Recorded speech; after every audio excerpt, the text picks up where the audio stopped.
परमात्मा आज एकादशी के दिन हम लोग सत्संग के शुभ अवसर पर कुछ हरि चर्चा, प्रभु चर्चा, एकादशी की चर्चा करने के लिए बैठे हुए हैं, क्योंकि एकादशी का आज महापर्व है।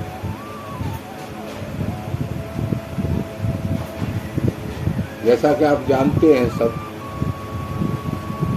एकादशी का अनुष्ठान साधना के क्षेत्र में बहुत ही उपयोगी है।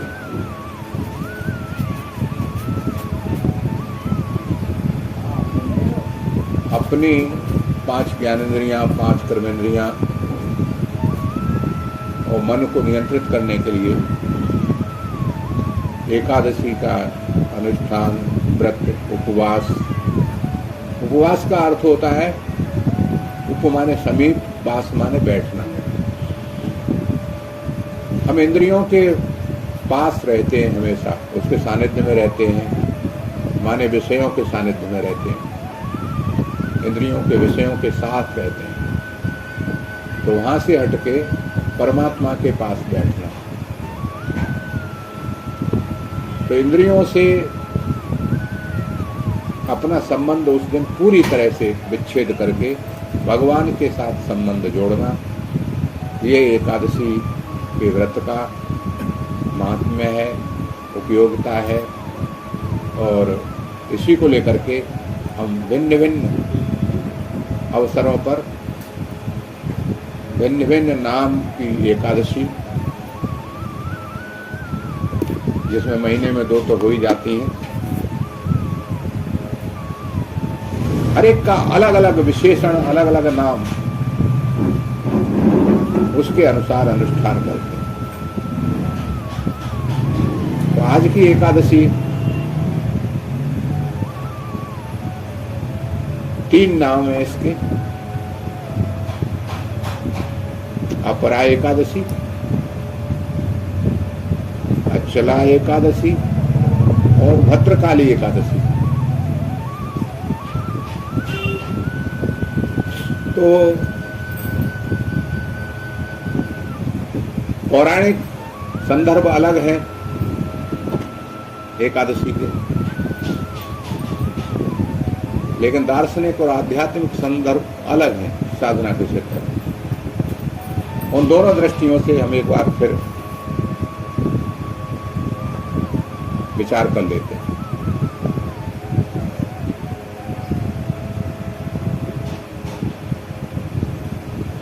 अपरा एकादशी, अपरा प्रकृति होती है, एक परा प्रकृति होती है। श्रीमद् भगवत गीता का हम लोग स्वाध्याय कर रहे हैं, तो 2 प्रकृतियों का वर्णन है इसमें। कौन से अध्याय में? 7वें अध्याय। भूमिरापो अनलो वायु खम मनो बुद्धिरेव चा। ये अपरा प्रकृति 8 बताइए।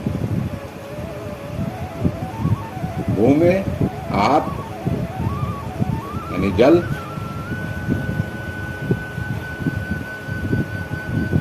अनल अग्नि, वायु, खम माने आकाश, मनो बुद्धिरेव च, मन और बुद्धि। तो ये 8 जो प्रकृति है, इनको अपरा प्रकृति कहते हैं। और जो हमारा मूल शुद्ध चैतन्य स्वरूप है आत्मा का, वो है परा प्रकृति। क्या नाम है उसका? परा प्रकृति। हम परा हैं, और ये जो शरीर है हमारा, चाहे वो स्थूल शरीर हो, तो पंचमहाभूत से बना है, या सूक्ष्म शरीर हो, मन बुद्धि, ये सूक्ष्म शरीर के हिस्से हो गए, और कारण शरीर भी वो त्रिगुणात्मक है। ये सारा का सारा अपरा के क्षेत्र में आता है। अपर कहते हैं निकृष्ट को, नीचे को, जैसे जिलाधिकारी होता है उसके नीचे अपर जिलाधिकारी, एडीएम, अपर, यानी नीचे दर्जे की प्रकृति है ये परमात्मा की, भगवान की। भगवान ने अपनी दो प्रकृतियां बताई, एक परा एक अपरा। परा माने परम प्रकृति, उत्कृष्ट, वो हम हैं, जो हमारा मूल स्वरूप है जीवात्मा का, वो परा प्रकृति है। अपरा प्रकृति ये श्रेष्ठ नहीं है, ये जड़ता है। जड़ता में और चेतनता में ये अंतर होता है। चैतन्य में और जड़ता में जो विशेष अंतर है वो क्या है कि जड़ न स्वयं को जानता है और न दूसरे को जानता है, और जो चेतन होता है वो स्वयं को भी जानता है और दूसरे को भी जानता है। तो हम अपने को भी जान सकते हैं, जानते हैं, और दूसरे को भी जान सकते हैं, सबको जान सकते हैं। यानी जड़ को भी जान सकते हैं, चेतन को भी जान सकते हैं। हमारा स्वरूप वो है परा प्रकृति का। और ये पंच महाभूत, मन, बुद्धि, अहंकार, ये जो तीनों हैं, ये न स्वयं के बारे में कुछ जानते हैं और न इनके माध्यम से आप चैतन्य के बारे में जान सकते हैं। वो अपने बारे में कुछ नहीं जानते, जड़ है। तो इस अपरा प्रकृति से अपना पूरी तरह से संबंध विच्छेद, अपरा एकादश, इनका ही विस्तार ये सारा का सारा 11 इंद्रियों का है। तो आज के पावन पर्व पर इस अपरा प्रकृति से संबंध विच्छेद, इसका दूसरा पहलू फिर क्या होता है कि परा प्रकृति से संबंध। पंछी एक डाल से उड़ा तो दूसरी पे बैठेगा। अपरा से संबंध विच्छेद हुआ तो परा से संबंध हो जाएगा, परमात्मा से संबंध हो जाएगा। ये गहरे दार्शनिक और आध्यात्मिक अर्थ हैं। एकादशी केवल भूखे रहना नहीं है। जब तक हम उन्हें गहराई से नहीं समझेंगे क्यों रह रहे हैं, कई बार तो और ज्यादा खा लेते हैं एकादशी के लोग। भोजन केवल जीव का, मुंह का त्याग देना ये एकादशी नहीं है। सारी इंद्रियों का आहार छोड़ देना। सांसारिक आहार न कान में जाना चाहिए, शब्द कोई ऐसा कान में नहीं, निंदा, स्तुति, दुरुक्ति, दुरुक्ति माने गाली, ये कान में नहीं जानी चाहिए एकादशी के दिन। कान का भी आहार रोकना। सात्विक आहार जैसे हम अपने लिए ले लेते हैं फल फ्रूट का, वैसे ही सात्विक आहार कान का भी होना चाहिए, नाक का भी होना चाहिए। भगवान के आगे अगरबत्ती जलाओ, धूप बत्ती जलाओ, पुष्प चढ़ाओ, सुगंध बढ़िया बढ़िया, अच्छी अच्छी, सुंदर सुंदर, उनके चरणों की चढ़ी हुई तुलसी का गंध तुम्हारी नाक को पवित्र करेगी। बोलो, आंखों से किसी को दोष दृष्टि से मत देखो। रूप का भी आहार शुद्ध होना चाहिए। स्पर्श का भी किसी को गलत दृष्टि से स्पर्श मत करो।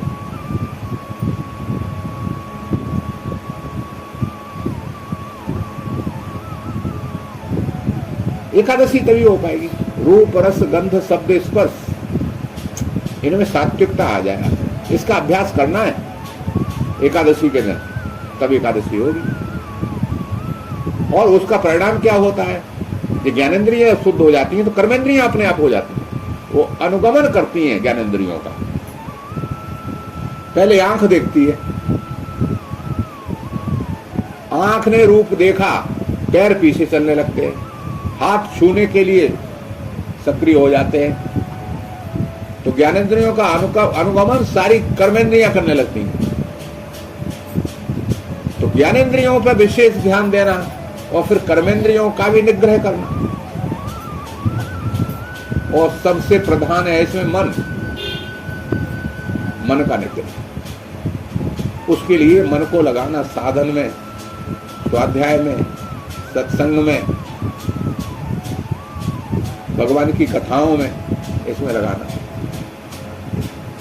तब अपरा एकादशी का फल हमको पूरा पूरा मिलेगा। दूसरा इसका नाम है अचला एकादशी। अचला का अर्थ होता है स्थिरता। अचल कहते हैं पर्वत को, पहाड़ को, जो चलता नहीं है। हमारा अंतःकरण इतना स्थिर हो जाए कि उसमें परमात्मा का स्वरूप हिले डुले नहीं, ध्यान हमारा जो लगता है वो स्थिर होकर के लगे, एकाग्र होकर के लगे। ये त्रिपुटी जो है धारणा ध्यान समाधि की, थोड़ा गूढ़ हो रहा है, अभी ध्यान से सुन लो, हल्का भी कर देंगे। वो स्थिर हो जाए, अचल हो जाए, प्रक्रिया यही रहेगी, इसलिए अचला एकादशी।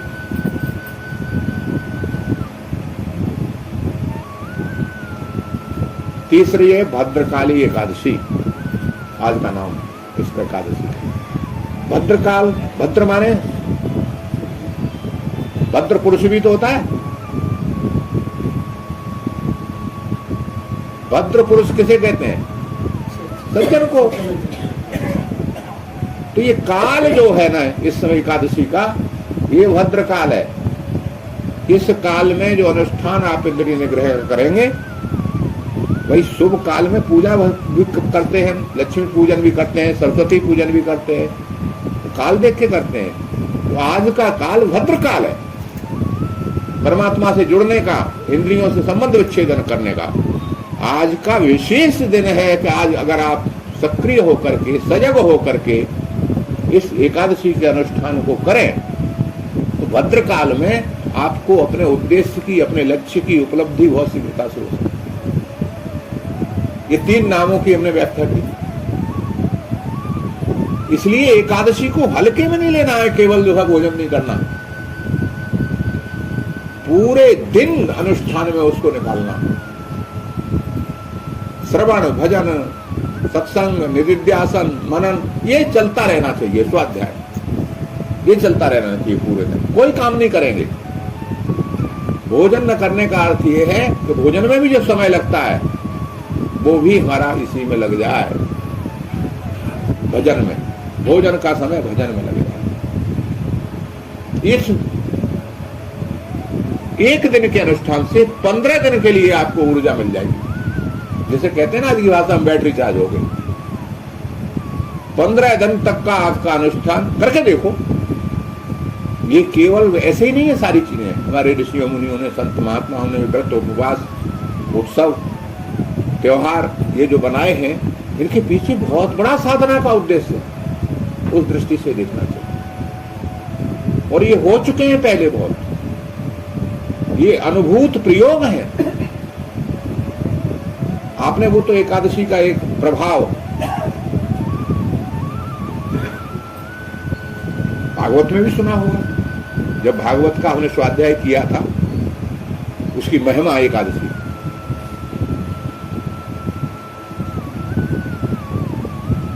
चक्र पीछे पड़ गया था दुर्वासा जी को। किसकी कथा थी वो? अम्बरीश महाराज की। एकादशी का ही अनुष्ठान किया था। ये भगवान का चक्र और कुछ नहीं है, एक काल चक्र, जो उनके नियम सारे हैं ना, उस चक्र के कारण ही तो सूरज जो है रोज समय पे आता है, समय पे जाता है। सूरज की परिक्रमा पृथ्वी लगाती है, पृथ्वी की परिक्रमा उस चक्र के। ये सब चक्कर जो घूम रहे हैं ना, सब एक दूसरे के, ब्रह्मांड घूम रहा है, सारा का सारा चक्कर लगा रहा है। एक दूसरे के सारे नक्षत्र तारे, निहारिकाएं, आकाश गंगाएं भागती फिर रही हैं, चक्कर लगा रही हैं। वो सुदर्शन चक्र है, बहुत सुंदर दर्शन है उसका। वो रक्षा करता है महाराज अम्बरीश की। ये जो हमारा हृदय काश है, हृदय आकाश, ये अंबर है, इसका जो स्वामी है जीवात्मा वो अम्बरीश है।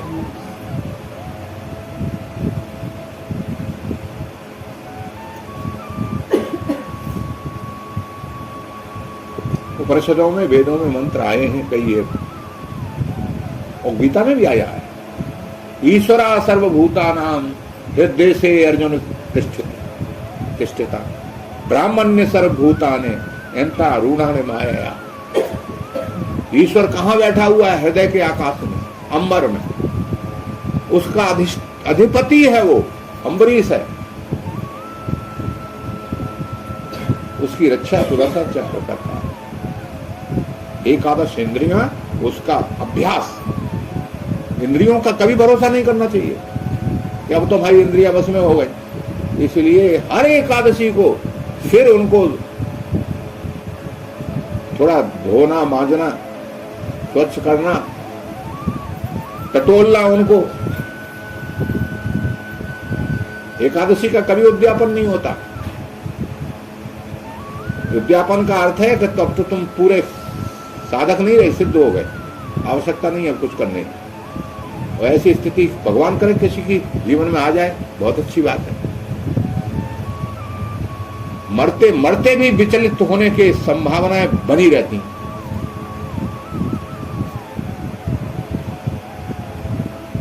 एक महात्मा रहते थे कहीं पर,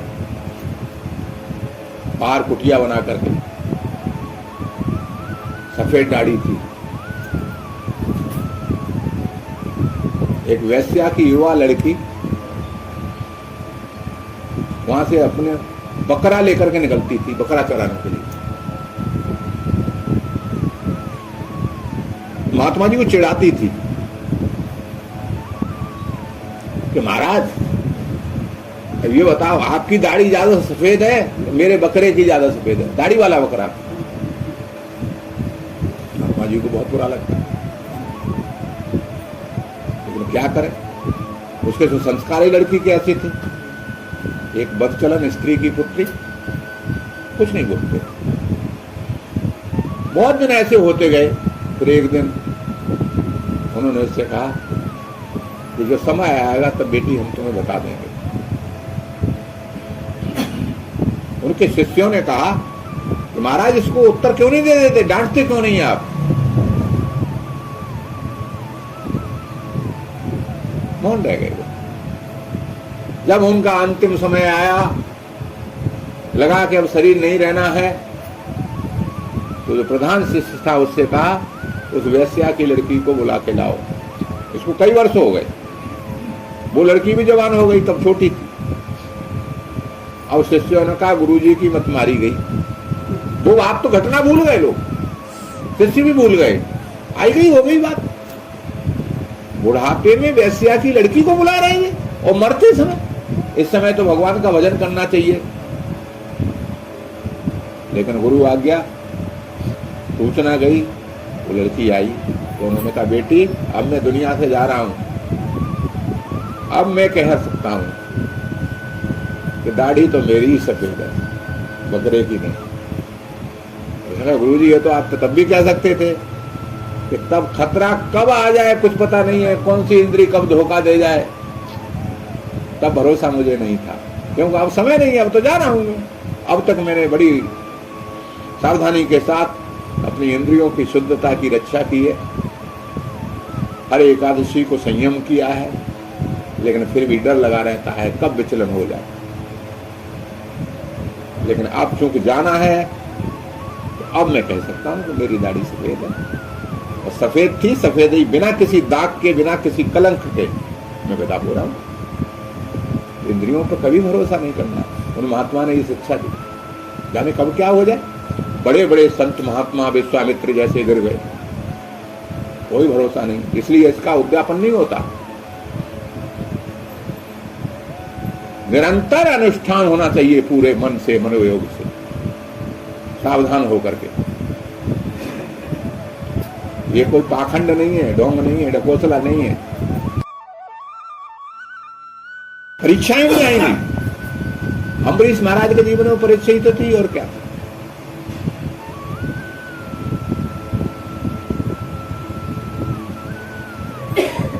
देखो रामचरितमानस में भी इस घटना का उल्लेख हुआ है। जब भगवान राम वनवास के लिए चले गए तो देवताओं को